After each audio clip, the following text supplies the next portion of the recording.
নেত্রকোনার হাওর এলাকায় আকস্মিক বন্যায় তলিয়ে গেছে হাজার হাজার হেক্টর বোরো ধান। শেষ সম্বলটুকু রক্ষায় বাধ্য হয়ে আধাপাকা ধান কাটছে ক্ষতিগ্রস্ত কৃষকরা। টানা বৃষ্টি আর নদ নদীর পানি বৃদ্ধিতে কমলাকান্দা, আটপাড়া ও পূর্বধলার বিস্তীর্ণ হাওর এখন পানির নিচে। 2 দিন আগেও যেখানে ছিল ধানের ঢেউ, আজ সেখানে শুধু পানি আর পানি। পানির ওপর ভেসে থাকা ধানের শীষ যেন বলে দিচ্ছে তাদের হাড়ভাঙা পরিশ্রমের গল্প। উদবাখালী, ভুগাই ও মহাদেব নদীর পানি উপচে পড়ায় পরিস্থিতি আরো ভয়াবহ হয়েছে। আমার পিছনে যে মাঠটা, এই মাঠটার মধ্যে দেখেন কতটা জমি, সবটা জমি নষ্ট হয়েছে।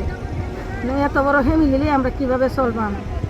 এই যে আধা কাঁচা ধান আমরা বাড়ি টান পাচ্ছি, এই ধানও তো লোয়ার মতন সম্ভব না।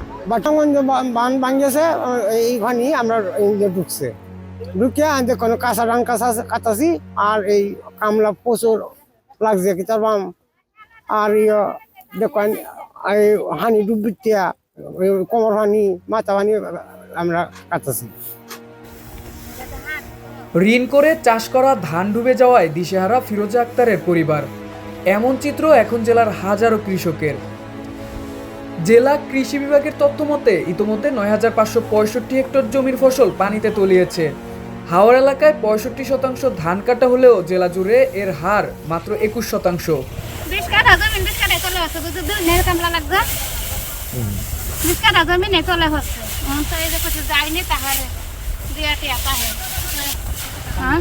কামলা কামলা লাগবে ৩,০০০ টাকা কাটতে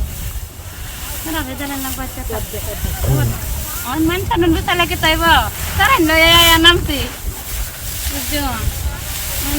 আবু ডুব দিয়ে কষ্ট নাম বয়সে একটা যাবো পয়সা টুটু ওই হরি বর করি যাই নেওয়ান গাছ একটা খাই আবার কাম যাইব না বুঝছো লইয়া মনে করেন যে দেখেন কোনো অর্ধেক ফাঁকে নাই, যে এখান থেকে ফাঁকছে অর্ধেক ফাঁকে নাই।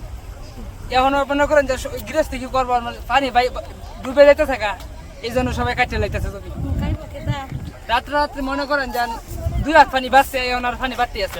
ধান অর্ধেক ফাঁকা হয়েছে, ধান পুরোপুরি ফাঁকে নাই। মানে এক রাত থেকে ধান সকালে দেখছি আঘাত বাসা ছিল, এখনো ধান ডুবে যাচ্ছে।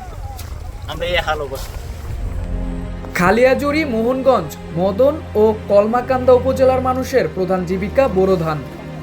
সবকিছু ঠিক থাকলে আর কয়েকদিনের মধ্যেই ঘরে উঠত সোনালী ধান। কিন্তু হঠাৎ বন্যায় এখন সেই স্বপ্ন ভেসে যাচ্ছে পানির স্রোতে।